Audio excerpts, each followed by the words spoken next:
My name's Forrest. Welcome back to my channel. In this week's episode, we're going to be talking about the pros and cons of daily driving a Cummins swapped square body Chevy. I know there is a few of these videos floating around on the internet. My hope by filming this is that maybe I can provide some perspective if you're someone who's maybe looking at buying one of these trucks, you know, maybe as a work vehicle or just to have fun with on the weekends. You'll learn some pros, some cons, some things I would change if I did it differently, some things I love about the truck, and much more. So this right here is my 1985 Chevy Suburban that I recently swapped a 12-valve Cummins engine into, and it has an NV4500 5-speed transmission. It does also have a Dana 60 Chevy Kingpin axle in the front, as well as a 14-bolt full floater in the rear. I kind of figured we could go over maybe 5 pros, and then I'll do 5 cons as well towards the end of this video.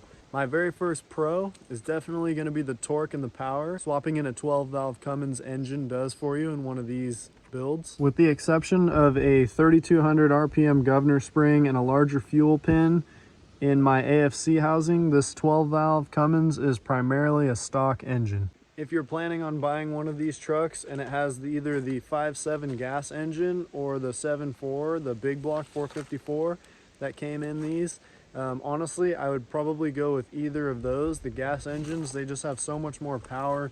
Unless you're planning on doing a swap, you can also do the 6.2 liter diesel and get really good fuel economy. Not necessarily as good of an engine for towing or just overall power. You're probably going to find that the gas engines are a lot more enjoyable to daily drive, unless you're going to be swapping a bigger power plant in the future. Then in that regard, I would use the diesel. The next major pro of swapping in a 12-valve Cummins into your truck in particular, or just owning a square body in general, is the reliability. Particularly with the Cummins, all you need is air and fuel. And as long as you have those two things and no air leaks, the engine should run. I have to tell you, in my experience owning one of these engines, I've taken the thing up to 11,000 feet in the mountains, been all over, pushed the thing about as hard as I would want to so far. Never overheated once, knock on wood. They just run so cool. My other comment on all the gas engines, as well as the 6.2 diesel, mainly with the gas engines that came in these trucks, so many of them were produced. Basically any auto parts store you go to is going to have parts for it. Mainly any auto parts store you go to is probably going to have parts for it. Unlike some of these newer cars where they have to special order everything, these things are just simple. If you can find one of these trucks that has a manual transmission and you're comfortable with daily driving one of those, especially in traffic, in particular, I would say probably go with the manual transmission. Honestly, I think the manual transmission might be a little bit more reliable, unless you can find one with the Turbo 400 automatic. It's the 4-speed. If you have a 1500 truck, you might be able to find one with a 700 R4 in some of the later models, which I believe would be a good route because you do get an overdrive. However, if you're planning on doing a lot of towing, I would definitely stick with the 4-speed, whether that is the SM465 or the Turbo 400. The next pro I have for you, and this goes for either diesel engine, whether you're swapping in a Cummins or going to keep the 6.2 liter diesel that you have, is going to be the fuel economy. The fuel economy in this truck is pretty good. I just got back from a 1,000-mile road trip. We were getting 18.5 miles to the gallon. Keep in mind, that's with a 6-inch lift and 37-inch mud tires. And all my stuff for an entire week. It's just insane. I have a little Dodge Dakota 4x4, little pickup truck, and it gets like 16 to 18 on the freeway as well. It's kind of hard to beat this guy. Now, I completely understand if fuel economy is a big deal for you, driving one of these trucks might not be the hot ticket for you unless you're going to get the 6.2 liter diesel and sacrifice a little bit of the power. Most of the gas engines I've owned in these trucks are getting anywhere from 8 to 16 miles to the gallon, depending on if it's the electronic TBI injection or it's carbureted. If your square body's carbureted and it's got the big block, pay up. One of the big factors with swapping in a 12-valve Cummins and a manual transmission is going to be your ability to tow stupidly heavy weight. I've owned this truck for over 2 years with this engine swapped in there and never been able to push it to its max limit of towing. I can't even imagine with how low first and second gear is that you would ever find its max tow point. especially with the 3500 axles that are swapped. My one gripe with 1500 Chevys, especially if it's four-wheel drive, especially with the half-ton axles they put in those trucks from factory, I have a little story time for you. We actually have another one of these Suburbans that used to be a half-ton. One time my dad, who was towing a trailer, was coming back from his property, and he was on a stretch of highway that has little to no cell service, very sketchy. He was towing a trailer, and what happened was the half-ton axles, if your truck came factory as a half-ton, are not designed for towing incredibly heavy loads. Now this was probably listed from the factory, but 4 owners deep, we don't ever get to see the owner's manual and read the fine print. So what essentially happened was we were towing too much weight. The C-clip on the inside of that half-ton axle snapped, and there's no safety on a half-ton Chevy axle to keep the axle shaft from sliding out and passing you up on the freeway. The axle came out of the half-ton rear end and passed him up on the road, and he ran it over, causing major damage to the truck. Luckily, he was towing a trailer, or he probably would have rolled that day. Long story short, if you know you're going to be towing a lot of weight and you have one of these trucks that is a half-ton, in my honest opinion, the frame is well strong enough. What I would swap in my opinion, is a corporate 14-bolt full floater. And essentially what we mean by full floater is the axle shaft is non-load bearing. Therefore, you can tow much more weight and you do not risk C-clips popping out of your rear end, causing your axles to eject. And now what everyone's been waiting for, the cons. I think the first con we'll talk about is obviously going to be the size. The size of this vehicle is extremely large. However, you can get a single cab, short bed, square body, and it be very close to the size of a small SUV. Obviously, when you are lifted on 37-inch tires and trying to get in and out of the Trader Joe's parking lot in a small parking space is near impossible. You'll end up parking down the street. It can be a major hassle if that's not the type of thing that you're into. It's not for everyone. I had to get out my handy dandy list because I hate talking about the cons. These trucks are just so good. The next con I can think of in my particular case is probably the weight. Getting on the freeway without a ton of power with one of these bigger square bodies, particularly 3/4 ton and 1 ton, you're gonna notice the weight. It's gonna be a little bit tricky to merge into traffic until she really gets rolling. Another solid reason for swapping in a 12-valve Cummins engine. The next con I can think of really stems from mainly this area on the truck. These were originally designed to be sort of like a secondary AC unit. You can actually come over to this side, and I don't know, mine might even be seized. Usually you flip that up.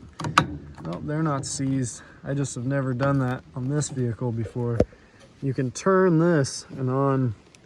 You can turn that on a really hot day. It blows cold air on you. However, if you haven't addressed this in a long time, these seals can go bad and you will find that it will horrifically squeal while you're going down the highway.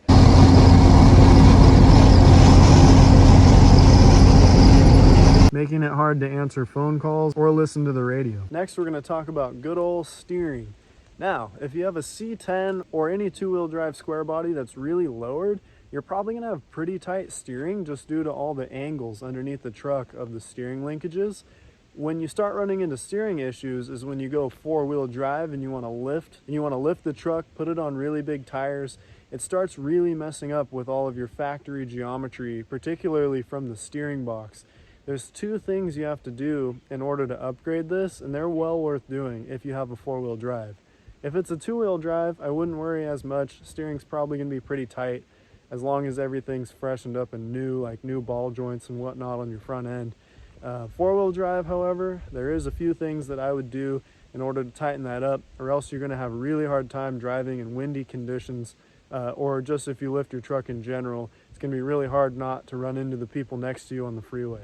A remedy to this issue is going to be crossover steering in particular. And what you'll do to run crossover steering is swap the four-wheel drive steering box to a two-wheel drive from the same year. And then you're going to get a bar that instead of going straight back down like this, like your original bar did, this one's going to track all the way across your axle, giving you much less of a drastic angle on your drag link, causing your steering wheel to be much tighter. I've seen a couple other videos on YouTube telling people that this upgrade is not worth it and whatnot.